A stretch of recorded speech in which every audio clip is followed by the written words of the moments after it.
But I think what's interesting is the comparison with Superman, right? Both of these are fresh starts. They're both very colorful. They're both very upbeat.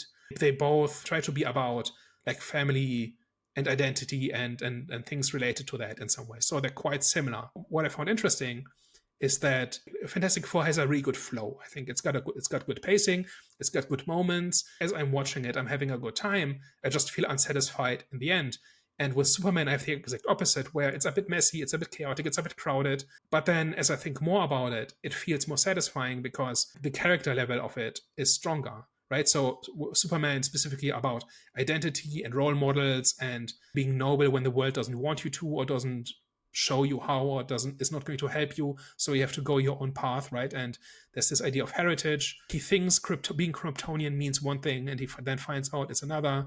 Then he has to kind of think about how he wants to be going forward and all of this, right? Because of stuff like this, I found Superman more satisfying as time has gone on, and I found Fantastic Four less satisfying because I feel like there's a bunch of predictable beats and a lot of pieces that look and feel right but don't do very much. In a way, they're kind of the same, but also opposites in that way. For me, the reason why I prefer Fantastic Four than Superman, it was just more straightforward. And it was kind of like with Superman, it's like, I hear what you're saying, but it's kind of like, it was so messy because of the theme of the film and because it was a fresh start and because it was so straightforward and because it was just done really good. Whereas Superman, it was, like you said, it was even, it felt messy. It felt like there was a lot going on. As a story, I want it to just be a bit more cleaner. I liked DC and I liked Marvel because they gave two different things. Like one for me felt lighter. I just felt like with just like the whole DC, I think with their films, it just felt more serious in terms of tone, in terms of like aesthetic. Like aesthetically is more darker.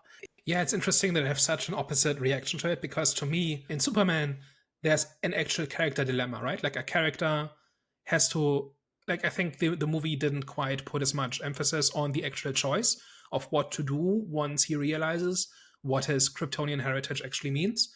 That part is a little bit rushed, and I wish the movie had made that more explicit.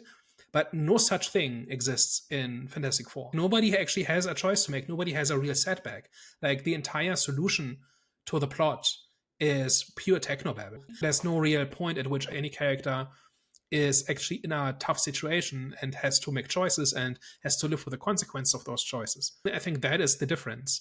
Like in Superman, he kind of has to deal with like losing like the public relations battle and struggling with the idea that people don't respect him, even though he does nothing but help people. That's a real character moment that then leads into actual choices, like how he reacts to things and stuff like that. It drives the plot as well.